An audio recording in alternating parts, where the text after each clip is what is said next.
Boa noite, casa. Estamos juntos mais uma vez, quinta-feira, ao vivo, falando com você, chegando na sua casa, muito feliz. Muito obrigado pela sua hospitalidade, por me receber aí na sua roda de conversa. Queria convidar você mais uma vez a orar e vamos consagrar esse tempo ao Senhor. Obrigado, Jesus, pela tua presença conosco. Obrigado pela tua bondade, obrigado pelo teu cuidado, obrigado pela tua palavra. E te pedimos que o teu Espírito nos guie à tua vontade, que é boa, perfeita e agradável. Que o Senhor, sendo presente em cada casa, em cada roda de conversa, abençoe cada família, cada grupo reunido, e todos e todas aqueles que estiverem com o coração aberto para o Evangelho. Que a tua palavra frutifique, gere muitos frutos para o nosso bem e para a glória do teu nome. Amém. Bom, gente, temos muitas coisas acontecendo no casa. Cada dia que passa eu recebo mais informações, recebo mais testemunhos e também uma novidade. Tem muita gente que nas suas rodas de conversa tem perguntas, entra em alguma discussão polêmica, algum assunto, lembra de alguma coisa. E então eu queria dar a você a oportunidade de mandar as suas perguntas. Eu vou gravar um vídeo especial somente respondendo perguntas. Então você pode usar o nosso Instagram, não esqueça de mandar suas fotos e seguir a gente no Instagram, Ibabe Casa, e também você pode usar o e-mail casa@ibabe.com.br para mandar as suas perguntas. Você pode mandar no inbox do Instagram ou você pode mandar através do e-mail. Mande as suas perguntas porque eu quero gravar um vídeo especial somente respondendo as perguntas das discussões que vocês têm tido aí nas suas rodas de conversa, tá bom? Estou bem com uma boa expectativa para saber o que vocês andam conversando, o que a Bíblia tem falado para vocês, quais são as dúvidas que têm surgido e dessas nossas conversas todas. Hoje é o nosso 10º encontro, então de tudo que vocês já conversaram, de tudo que temos conversado, o que é que eu posso tentar oferecer mais subsídio bíblico, mais referência, bibliografia, enfim, manda para cá, manda para mim que eu tento participar na sua roda de conversa dessa maneira também, tá bom? Então, hoje o nosso encontro é o 10º encontro, é o 10º capítulo do Talmidim. O tema de hoje é jugo.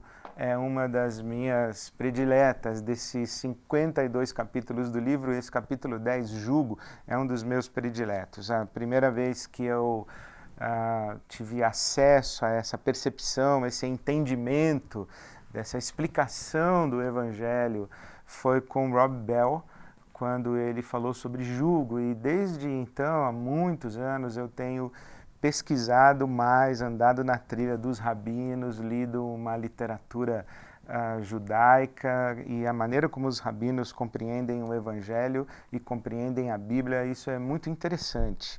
E esse texto aqui de Mateus, capítulo 11, os versículos de 28 a 30, esse texto ganhou um significado todo especial para mim, não apenas o texto em si, de Mateus 11, 28 a 30, um texto muito conhecido que eu ouvia e recitava e citava, mas eu não tinha compreensão exata do seu significado. E ao compreender esse texto e o conceito de jugo, a minha própria visão do Evangelho foi ampliada, foi ressignificada. Então é muito importante você entender o que Jesus está falando aqui, e eu leio Mateus capítulo 28, Mateus capítulo 11, os versículos de 28 a 30, que diz assim: Venham a mim todos os que estão cansados e sobrecarregados, e eu lhes darei descanso. Tomem sobre vocês o meu jugo e aprendam de mim, disse Jesus, pois sou manso e humilde de coração, e vocês encontrarão descanso para as suas almas, pois o meu jugo é suave e o meu fardo é leve. Palavras de Jesus, o meu jugo é suave, o meu fardo é leve. Que jugo é esse que ele está falando? O que significa tomar o jugo de Jesus? O que significa colocar-se sob o jugo de Jesus? Isso aqui tem a ver com a maneira como na religião de Israel os rabinos se relacionavam com a lei de Moisés. O ofício dos rabinos era praticamente interpretar a lei, eles se dedicavam a vida a isso, os mestres de Israel, os doutores da lei, eles se dedicavam a discutir como colocar a lei de Moisés em prática, como colocar em prática a Torá. Torá é o caminho, então como andar no caminho do Senhor? Como andar segundo a vontade de Deus? Como cumprir os mandamentos? Quando os rabinos discutiam, por exemplo, guardar o sábado. Como é que a gente guarda o sábado? Não pode trabalhar, tem que descansar. Mas o que é trabalhar? Por exemplo, hoje, se você vai para Israel, até hoje, há muitos prédios em que há um elevador que vai parando de andar em andar, subindo e descendo, de tal maneira que a pessoa que vai tomar o elevador, ela não precise trabalhar apertando o andar onde ela vai descer. Então ela simplesmente fica parada, esperando que o elevador vai chegar, porque eles consideram, alguns ortodoxos acham que inclusive apertar o botão para chamar o elevador é trabalhar. Então eles ficam em pé, parado, esperando o elevador chegar no andar, a porta vai abrir, o sujeito vai entrar no elevador, a porta vai fechar. Se ele está no 10º andar e ele vai para o térreo, ele vai parar de andar em andar, porque ele não pode trabalhar. Então a discussão é o que é trabalhar no sábado? Os rabinos, então, no tempo de Jesus, tinham esses debates acalorados a respeito da lei. Um dizia assim, você pode, no sábado, caminhar 5 quilômetros. O outro dizia, desde que não esteja carregando uma sacola. Algumas coisas, inclusive, muito engraçadas, do tipo, se pegar fogo na sua casa no sábado, você não pode carregar nada, você não pode pegar uma sacola, você não pode salvar nada do que está dentro da sua casa. Você não pode pegar uma mala, uma sacola com roupas. Mas o rabino disse, mas você pode colocar 3 túnicas, 4 túnicas e sair com a roupa do corpo. E isso não é trabalhar porque você não está carregando nada, você está vestindo. Então eles discutiam esses detalhes, o que é guardar a lei e tudo isso. E cada rabino tinha uma interpretação de como colocar em prática a lei. Essa interpretação do rabino era o jugo do rabino. Alguns rabinos tinham um jugo mais pesado, outros rabinos tinham um jugo menos pesado, alguns rabinos eram mais flexíveis, outros eram mais conservadores e radicais. Então, por exemplo, na época de Jesus, tinha o rabino Hillel, que era um rabino, digamos, mais moderado, e tinha um outro rabino chamado Shammai, que era um rabino muito rigoroso. Então, por exemplo, quando as pessoas perguntam a Jesus sobre o divórcio, eles não estão perguntando se Jesus era contra ou a favor do divórcio. É claro que ele era a favor do divórcio, porque o divórcio estava na lei de Moisés. Então, eles não querem saber, Jesus, o senhor concorda com o divórcio? Ele concordava, porque estava na lei de Moisés. O que eles queriam saber é em que situação, quando é que o divórcio é legítimo? Eles estavam perguntando sobre o jugo de Jesus. Eles estavam perguntando, na verdade, se Jesus estava solidário com a escola rabínica de Hillel ou com a escola de Shammai. Por exemplo, o divórcio em Israel naquela época, alguns rabinos diziam que qualquer motivo era justificado para o divórcio. Por exemplo, a mulher cozinhar mal era motivo para o divórcio. E outros rabinos diziam que não era por qualquer motivo. Então, Shammai, por exemplo, era um rabino mais rigoroso. E Jesus responde dizendo, olha, eu sou mais da escola de Shammai. Eu acho que o divórcio é uma coisa muito séria e não é por qualquer motivo. Então, essa discussão sobre a lei era muito própria em Israel. E à medida em que um rabino dizia o que era proibido e o que era permitido, isso era o jugo do rabino. Então, um rabino tinha um jugo mais pesado, um rabino tinha um jugo mais leve, e eles tinham esse degradê de pesos para as exigências que ofereciam aos seus discípulos. Então, quando Jesus diz assim, olha, tomem sobre vocês o meu jugo, ele está dizendo, eu também tenho uma interpretação. Era muito interessante que os rabinos, eles eram da escola do rabino Hillel, da escola do rabino Shammai, mas não era qualquer rabino que tinha um jugo. Para que um rabino tivesse um jugo, que ele pudesse ter a sua própria escola interpretativa da lei, isso era um processo muito delicado em Israel. E Jesus aqui ele está reivindicando que ele tem um jugo, ele tem a sua própria compreensão da lei. Assim, no Sermão do Monte, ele diz, olha, vocês ouviram o que foi dito a vocês, eu, porém, digo. Então, Jesus está dizendo, eu tenho um jugo, eu tenho uma interpretação da lei, eu tenho uma forma de compreender a lei. E ele diz para Pedro, por exemplo, quando Pedro diz assim, tu és o Cristo, Filho do Deus vivo, Jesus diz assim para Pedro, pois você é Pedro, e sobre essa pedra, a confissão de Pedro a respeito da messianidade de Jesus, sobre esta pedra eu vou edificar a minha igreja, e eu vou dar para você as chaves do reino. Porque quando um rabino ganhava o direito de ter o seu jugo, se dizia que ele havia recebido as chaves do reino. E aquilo que ele ligava na terra era ligado no céu, e o que ele desligava na terra era desligado no céu. Ligar e desligar, abrir e fechar, eram expressões do tipo proibir e permitir. Então, o que Jesus está dizendo para Pedro é dizendo, eu tenho um jugo, eu tenho uma interpretação da lei, e a igreja, a minha igreja também vai ter essa autoridade, a igreja também vai ter um jugo. Então, quando Jesus está dizendo, olha, tomem o meu jugo, porque o meu jugo é suave, o meu fardo é leve, o que é que isso significa? Primeiro, significa Jesus dizendo que ele tem uma interpretação da lei de Moisés. Segundo, ele está dizendo que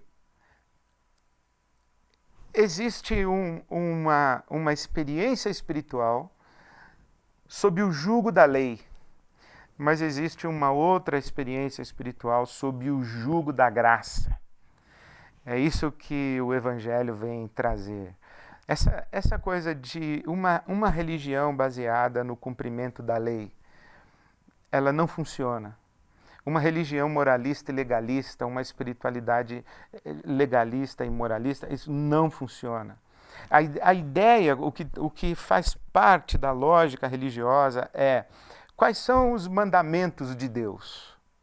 Eu vou cumprir os mandamentos de Deus.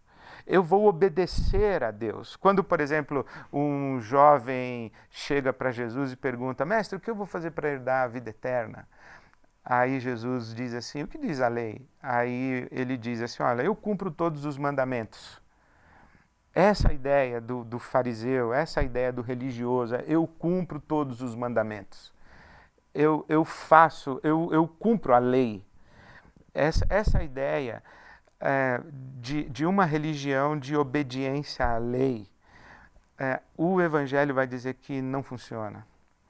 Porque ninguém consegue cumprir a lei de Deus. O apóstolo Paulo, quando escreve a sua carta aos Romanos, tanto no capítulo 3, os versículos 20 e 21, quanto no capítulo 7, os versículos de 7 em diante, o apóstolo Paulo diz assim, olha, a lei, ela revela para você que você não consegue fazer a vontade de Deus. A lei é pesada demais. Viver para cumprir a lei é colocar-se sob um jugo que é demasiadamente pesado. É isso que o Brennan Manning diz, é algo muito, muito importante. Ele diz assim, Deus, ele aceita você do jeito que você é e não do jeito que você deveria ser. Pela simples razão de que você nunca será do jeito que deveria ser. Eu vou repetir. Deus aceita você do jeito que você é e não do jeito que você deveria ser. Pela simples razão de que você jamais será do jeito que deveria ser. Isto é, nós não conseguimos cumprir a lei. A lei é um jugo demasiado pesado para nós. O Evangelho é essa confissão. Então, a santidade do Evangelho não é a perfectibilidade moral. A santidade no Evangelho é a confissão da nossa imperfeição. É a nossa admissão de que estamos e estaremos sempre aquém da perfeição de Deus. E por isso nós vivemos da graça de Deus, da bondade de Deus, do favor de Deus. E não do nosso mérito de filhos obedientes, porque nós não somos filhos e filhas obedientes. Então, quando Jesus está dizendo, olha, tomem o meu jugo, ele está dizendo para nós, não tente se relacionar com Deus na perspectiva da sua obediência, porque você vai entrar numa dinâmica muito cruel de frustração e culpa. Você vai entrar numa dinâmica muito cruel de contabilização dos seus méritos e deméritos. Hoje eu fui fiel, hoje não fui fiel, hoje eu consegui, hoje não consegui. Você vai ficar brincando de bem me quer e mal me quer com Deus. A lei gera isso, gera esse ciclo de frustração e culpa. Eu tento, me esforço, não consigo, ou consigo por um tempo, mas logo eu fracasso. Então a lei é um jugo pesado demais. A graça de Deus é que nos liberta e a nossa experiência do Evangelho é nós admitirmos que nós não conseguimos cumprir a lei de Deus e nós descansamos no amor, na misericórdia e na graça de Deus. Bom, isso evidentemente não nos exime de cumprir a lei, porque a lei é boa, é justa, o mandamento é santo. A lei de Deus é um caminho de vida. O que Jesus está dizendo é que a nossa relação com Deus não depende, não está baseada na nossa obediência à lei, mas está baseada na oferta generosa de Deus e da graça de Deus em nos receber como filhos e filhas. Então, numa determinada dimensão, é isso que Jesus está dizendo. A lei de Moisés é um sistema de obrigações, de regras morais e comportamentais que faz com que você viva o ciclo da tentativa, do fracasso, da frustração e da culpa. E a graça de Deus é o jugo de Jesus, é a graça de Deus que nos liberta. E a porta de entrada para a graça de Deus é a consciência da nossa falibilidade, ou, se você preferir a linguagem teológica, a linguagem bíblica, da nossa pecaminosidade, do fato de que a gente não consegue cumprir a lei de Deus.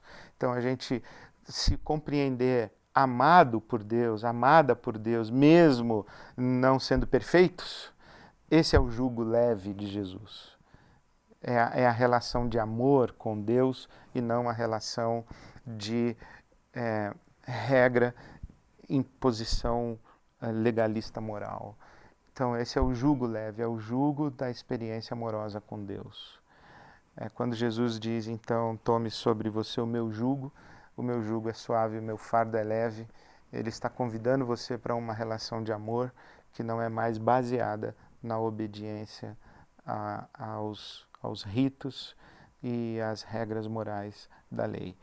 Agora, a pergunta que eu faço a você é se você já se sentiu cansado e sobrecarregado.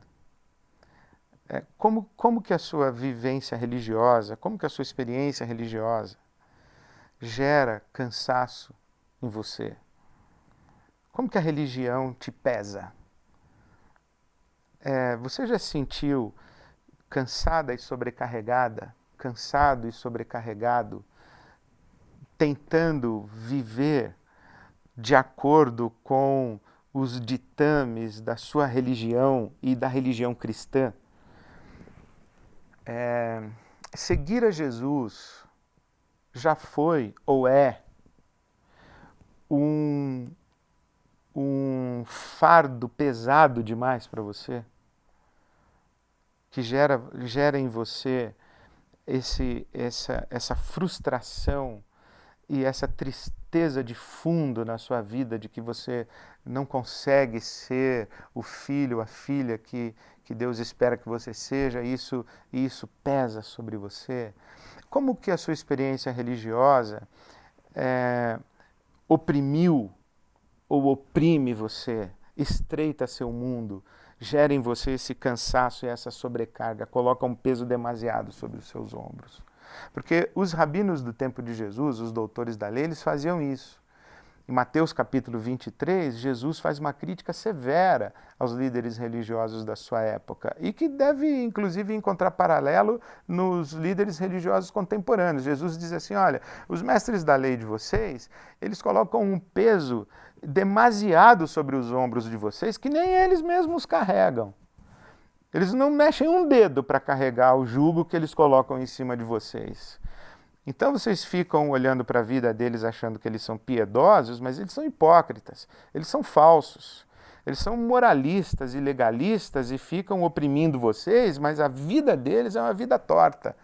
Porque não é possível um ser humano pagar de perfeito. Não é possível. Uma pessoa que diz que é perfeita, uma pessoa que é absolutamente certinha, ela é mentirosa e hipócrita. Uma pessoa que tem a vida certinha e diz para você que ela é perfeita e justa, ela é mentirosa e hipócrita, ou ela não se enxerga direito.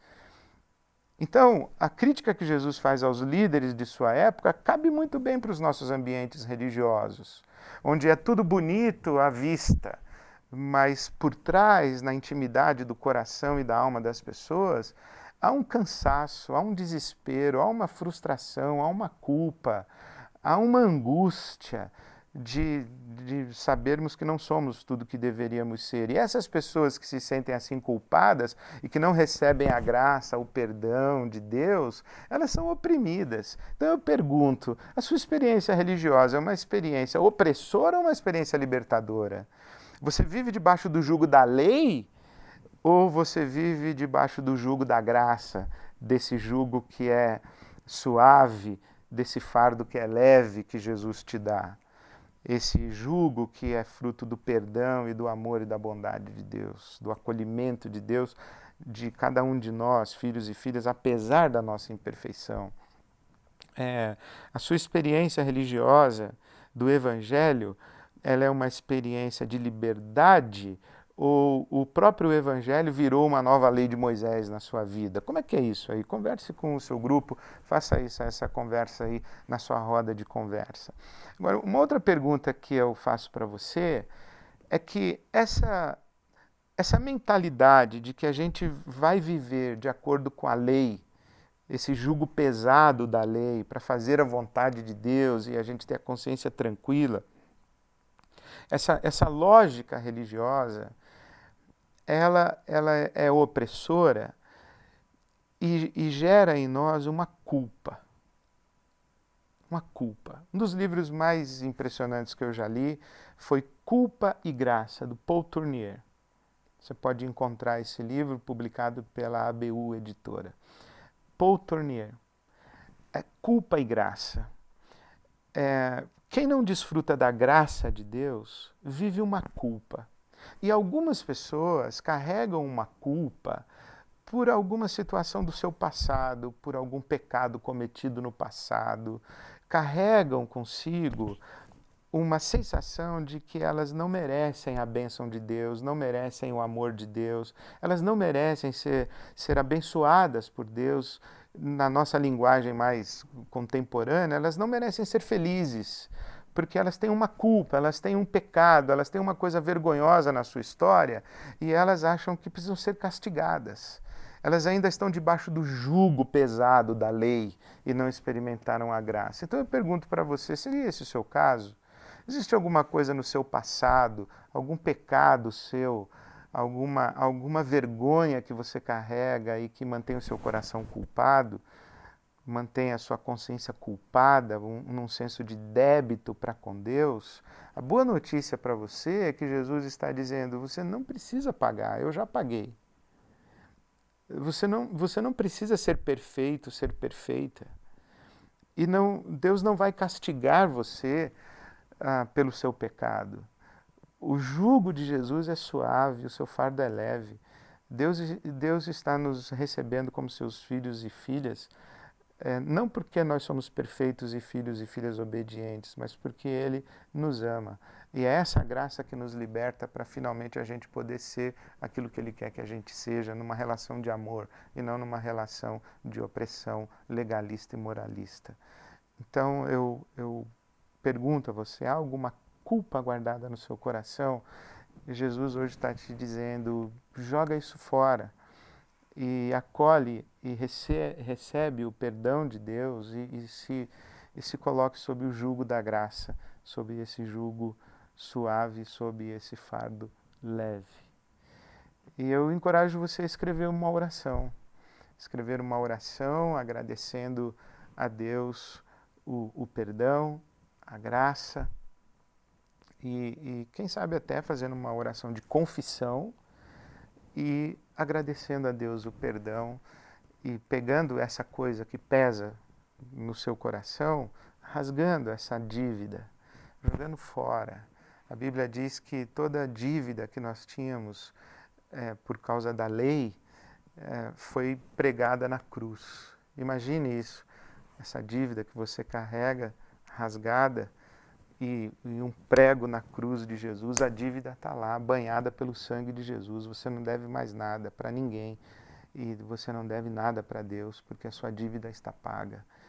Então, escreva a sua confissão, diga que dívida pesava no seu coração e agradeça a Deus essa oferta de Jesus e receba e se coloque debaixo desse jugo suave, desse fardo leve. E que essa seja uma noite em que você encontre descanso. Venham a mim, vocês que estão cansados, e vocês vão encontrar descanso. É maravilhoso a gente descansar no amor de Deus e perder o medo de que Deus vai nos rejeitar, nos abandonar, nos castigar, nos punir, porque nós não somos tudo que deveríamos ser.